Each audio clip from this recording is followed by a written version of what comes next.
YouTube, it's Victaurora, and we're here today doing another Fallout Zoo. Now, we did this last week and I did it on stream, and then this one I recorded, but then it still was like an hour long, so I'm just gonna speed up the whole thing and we'll just talk about it, because I feel like it just was one of those things where I was like, oh, I'm gonna do a 30-minute video, and then all of a sudden it was like an hour later. So I'm just gonna speed it all up so you can see all the minutia. I won't cut anything. We'll just talk over it. But thank you guys so much for being here. And if you're interested in more Fallout Zoo stuff, please stick around, and I hope you enjoy. So remember last time I downloaded a bunch of stuff off the workshop item. I downloaded a bunch of abandoned buildings. I downloaded that vault entrance. I downloaded this cute little town setup. So I was just fixing some of that and realizing that like I didn't do a lot of foliage really. These pigs have like nothing in their enclosure, which I was like, come on, Vicky, you're better than this. But I think because I was streaming, I like wasn't able to like focus. Not that I can ever focus like ever, but you know what I mean. So I add a solar panel here because we didn't have any electricity, but I still wanted to feel like people would be using solar panels to try to get electricity, even though in I guess the Fallout universe, like they're using nuclear power. I don't know. It's very interesting. The whole show is just like so crazy and like is so fiction, and I love that. But I'm trying to I talk about how I want to do a zoo. I want to do a little playground right there, which you'll see later. I definitely do that. And then also on this part of the zoo, which is like way in the back, I had people like walking up the hill, and I was like, oh no, I gotta stop that. So I cut them off. I also start using some of the broken down looking things in the zoo or in that workshop item, and I just like start implementing it in other parts of my zoo, because I want it to really look like we intentionally made it look run down. Like you emerged from the vault with all the animals, like Noah's Ark, and we're trying to salvage what's around us to build a zoo. And that's just kind of like my husband had mentioned it last time, and I was like, no, that's exactly it. Like that's the vibe, because like look at all the rundown buildings, but we're gonna make the most of it. Now I want to start adding some of our empty triangles is what I like to call them. They're like empty triangles in your zoo that has nothing. I'm gonna add some foliage and some rock work. Now when you're doing rock work, you want to remember to use the Z tool. The Z tool is going to rotate the rock for you so that you don't do stamping. Stamping is when you just in a row, like just like that. See how you just all in a row, you don't change the direction of anything. We want to make sure we're changing that. I also put these little seatings down. That's so cute. I love that so much. Now I also get really crazy about all of the sand. If you want to make your zoo look really realistic, you got to change the ground. You got to make it look real by implementing different tones in the ground and the water, and adding like little rocks, and just making it feel less placed and more integrated, if that makes sense. Now I also kind of go crazy. I get kind of distracted here where I get a workshop item and then like get distracted from this area, but then I end up coming back anyways, so that's not a big deal. But that's just my brain. I started adding some little tiny foliage just to make it seem like the world, like nature is taking back its planet. I really love that type of motif that like anything, the world would take it, like even if the world ended, like nature would still prevail. Like I do really love that. But this is too much foliage. So I get rid of most of this foliage because I want this to be a divider of two separate parts of the park, where this kind of gets to like the wild country type area, versus like the front is kind of just like, oh, we've emerged, we've tried to establish it, like we've tried to establish some sort of community / like society, and then past this point is where it gets like crazy. I haven't thought past most of it. I haven't thought past most of that, but I am in the mood of like kind of making these dividing parts of my zoos. I'm also really trying to not do straight pathings like I have right here. I really hate that. I want to have more dynamic pathing, but I'm such a grid girly that I need to have the pathing be like perfectly square, but I'm trying, guys. I'm trying. Now, I do go through and move all of the benches onto the paths because I feel like this is where I feel like the people don't utilize the benches if they're not on the path. That could be a total lie. I don't know if that's an actual true statement, but I feel like it's like that. So I kind of just go in here and just add them all to the path. And then we kind of go over, we need trash cans. So like your guests will eat and throw trash just onto the ground. And that's like one of the most frustrating parts about franchise modes, is that you have to have like enough skilled maintenance people. Now, I tried to choose between the two of these. I kind of really liked just the basic wood, but then the one with the rope kind of gave me like barbed wire around some rock, so I kind of was like, let's just go with this. I end up changing it to a little darker of a color, and I think it really matches really well to the aesthetic of what we want out of this zoo. And I just put them everywhere. In the front here, I just put them absolutely everywhere. And then I end up adding the path towards the back half, so it's connected to the other half of this enclosure, which is the bear enclosure. Now, I have also seen that people are so frustrated with the pathing system in this game for this exact moment, where that's a completely flat path, but for some reason it keeps saying that the terrain is obstructed. Now, I've gone over it a bunch of times. I'm just gonna leave it after I try like a bunch of times, but it is something that other people are frustrated with, and I'm determined to find an easy fix or some way of getting it to work for people, and maybe doing a tutorial video on that, because this is the most frustrating part of the game sometimes, is the pathing. Now, I do start to talk about how I want to amp up some of these empty spaces with some more like rundown type stuff. And I do want to put a playground here, but I'm going to wait to do the playground because I want to download some more workshop items that I know I wanted to do a raccoon enclosure, because to me, they just would survive an apocalypse, just to be fair. So I go onto the workshop and I look up some options I try to look at Fallout again to see if there's anything else that anyone's downloaded. I also look up some rundown buildings, stuff like that. And if you have anything on the workshop that you want me to use, please link it below, or add it to the Discord. I would love to use it. I love challenges of like using other people's stuff and like implementing into my zoo. So if you have that, please link it below, link it to the Discord, and I will try to make it 100% something that I make in the future. Or if it works for this zoo, I'd love to use it. So please go ahead. Now, I started looking up some junkyards, because a part of me was like, oh, a raccoon would like kind of find a home in a yard, and I feel like everything would be a junkyard in this apocalypse. So I found one that I really liked, and I pretty much tear it apart. I pretty much take it and then rip it up, and it's like I do this with every workshop item. I like take it as a blueprint, but then I end up like moving things around so much that it like isn't even the same blueprint as before. But it just sparks some sort of like creativity in me when I see someone else be like, oh, that's so good, that looks so great, they turned the things exactly the way it was supposed to look. And I have this other raccoon enclosure, but I knew like raccoons need a lot of water. So I was like, I really want this dock system to look like over into like a rundown junkyard, or even like just like a person's house or shack that has just like a lot of, people who like have like a junkyard for a yard. Like at least here in Oklahoma, there's a lot of people who have that. And I really wanted to implement that as this enclosure. So this raccoon enclosure was so cute, but I had to like place it. Some of these workshop items, like you can't place in certain areas because it won't manipulate the land below it. So I had to like move it to the side and then like place it and then move it back. So this is kind of like boring in a sense, but it just shows how you can kind of like take a workshop item. If it doesn't work for you, you can still place it and try to like use the pieces within it.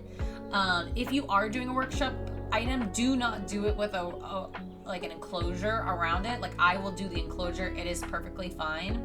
It makes it so much harder to place stuff when you can't place it where you want it, if that makes sense. And I still don't know if I get this enclosure to like be the way I wanted it to be, but I do think I made the most of, because like I think the shack is just a little too far back for people to see, but then a part of me is like, you know what, the raccoons deserve some privacy. So I do think that that's a good like a good thing for the animals. I always teeter back and forth between like what's good for the animals, what's good for the guests. Now the guests can like literally see through gates, I guess, which is not real, you know, in a real life in situation. Like you would never be able to look through a wooden fence to enjoy the animal. But I do love zoos that implement the privacy of the animals, because like they wouldn't be observed constantly. And I don't know if you've ever felt this, but when I feel like I'm being observed, I mess up more than anything. Not like in this, like in a work situation, like if someone's like hovering over my shoulder, like I'm inevitably going to do something wrong because of the pressure of having someone watch you do it, like somehow like jinxes your whole thing. And like now I'm messing up the things that I would never mess up. And now I, you know, that kind of thing. So I could only imagine being an animal. I mean, not that they have like the same type of stresses as us, but I do think that having humans watching them constantly would definitely disturb them. So not so much maybe raccoons, because maybe they're a little bit more adapted to that, but I would assume that most of the raccoons in this enclosure would be adapted to humans. But you know what I'm saying, like it definitely still affects animals. You can tell when you go to zoos and you see animals that are desensitized to humans or have like a psychoanalytic, like, oh, do you guys hear that thunder? It is like thunder in here today. Perfect day to stay in and play some Planet Zoo. So yeah, this enclosure had a lot of like really cool hidey holes as well, like the little the burrows that you can put into the zoo. I also thought about doing one of those walking enclosures, you know, with the domes. They have like the dome and you can like have an entrance and you walk in and then you walk up and see in the dome. So I'm thinking of doing that on the other side. I just didn't implement it in this video because I got distracted again with the playground after this. And the pathing again, just like so frustrating to have pathing just like not work the way you want it to, but that's just like part of it, you know. It's just like unfortunately part of this game, and I think they're working on it, but it's just not as easily fixable as we want it to be, you know what I mean? But yeah, so I get the glass barrier in there to match around the chain link fencing because I really want the water to go right up to the chain link fence. And for water, you have to make sure that like there's something that the water can like push up against, or it won't the AI of it all won't say that it's even usable as water. So you can see I just moved some of the stuff that's in the back here that look really good into the area with my playground, because I was like, oh, that would be perfect for that. This tractor is so cool that cannot be hidden in the back, so let's move it to the front. And then I start messing around with the water. I literally did exactly what I wanted, so I'm really happy about that. And then I just moved some of the items a little bit forward so it's not all cramped out back here in the back. I also duplicate this really cool rundown wagon. I just think it looks so good. It looks so authentically like rundown and broken. So I duplicate it and move it over by the playground area again, just to kind of show, I don't know, just I feel like there would just be crap everywhere, if that makes sense. There would just be tons and tons of stuff all over the place. But this raccoon enclosure is done so well. I really enjoyed the like little walking area of like a coop-like situation for them. I think that just looks so good. Now I realize you have to have an employee doy for these animals, so I go in here and I edit some of it to be flattened, and so that I can put a employee area, but I have to end up getting rid of this burrow because it's like affecting the ground. And then I go crazy flattening the rest of this area just so I can not have this issue in the future, because I do want the path to be fairly flat. I have no problem like doing an upward area and everything being up, but I kind of went, you know what, I want this all to be flat, so I go around and flatten so much of this area. Because I chose the sculpted map because I did want it to have like a mountainous vibe, because I knew I wanted to do that foundation area, and that is mountainous. Now when I placed it, it did have mountains ingrained into the algorithm of placing it, but I did want it to still be very like terrainy. And I really feel like I did a really good job of not having like super straight pathing in this area, which I'm really proud of, because I feel like I do really struggle with that. And I made like a super windy path that goes alongside that little town that I built from the workshop area. So yeah, I just kind of come in and smooth everything out so it doesn't look so jarring. I also try to smooth out this whole area with the right type of sand. I changed the obviously the burnt trees around in the background, because I really want that to be like, it should be really green around the entrance of the vaults, because if you know any lore about Fallout, they have these almost like mini devices that make foliage come back to life in a way. That's not explaining it right, and that's just because I'm really not as educated in it as I should be. But when the vaults were like quote unquote deemed safe enough to re-emerge, they had like these kits that they were supposed to release, and then that would like re-foliage the whole area and make it livable again, and like whatever. So that's kind of where we're at. I do a lot of rock work around this area just to kind of make it feel more natural. I added a bathroom that is also done with a lot of rock work, which I thought looked really, really good. I just kind of like mess around with so much in this zoo. I'm really enjoying being creative and doing something that doesn't look so perfect. A lot of the time in these zoo games, you want everything to look so perfect, but this is almost like I want it to look perfectly broken, if that makes sense. Which is like really fun and like I think actually kind of challenging. Sometimes this game can be just very the same, especially if you get in the groove of placing very similar items. Like I always get obsessed with placing the conservation pack types DLC stuff, and I always place them and use all of the pieces, and I think they look so good. But sometimes you need to integrate some of the different, I'm like right here I'm using like the roofing from the Australia pack that I like never use, and then I'm like, okay, we need to put some, I think I'm gonna put chickens on this other side, so I put some chicken stuff down, but I think I'm gonna put chickens on this other side of this I guess you would say gate. I guess that's a gate, but I call it the wild country because I just think that really sums up what I want to call it. So then I do this beautiful workshop item for a playground, but I want it to be perfectly square because I'm just that girl. So I end up redoing the whole pathing here. I flatten out the whole area. I redo the water. Now this is, I don't know if other people do it this way, but this is how I do things. It's like things change as I build, and I upgrade things as I build. It happens a lot in franchise mode as well, especially because I can't really go hardcore in franchise mode. I literally do it the whole last episode of this, is that the bear enclosure changed like 3 times, and it took me like 7 tries to get the bear enclosure to even look the way that I wanted it to look. So the fact that this tiny playground area that will not even be used by anybody took me like 4 or 5 tries to get it to look the way that I want. And I don't know what that is. Maybe it's just like a satisfying part of like knowing that it's gonna look the way you want it to. I don't know, because it's like not even like, I don't even have people walking around here yet. You know what I mean? I don't know. And then now with the new walking feature, you can have the railings or the curbs be turned off on these sand areas. So that's what I do. And that's also something that I want to implement in the zoo, is a walkable enclosure. I think that would really, really amp up this enclosure for sure. So yeah, I type in playground, I find the playground that I really, really like, I end up placing it, it looks so good, I change where the swing set goes because it was like intruding on my other thing, but look how good that looks, right? Like that would be a playground I'd be like, what? And the kids go play and the parents go eat. Like I just think it's so cute. I think it's done really well. I really, really enjoy it.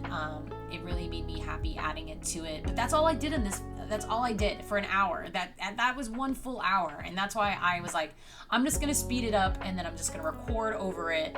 And hopefully it doesn't make like a full hour long video.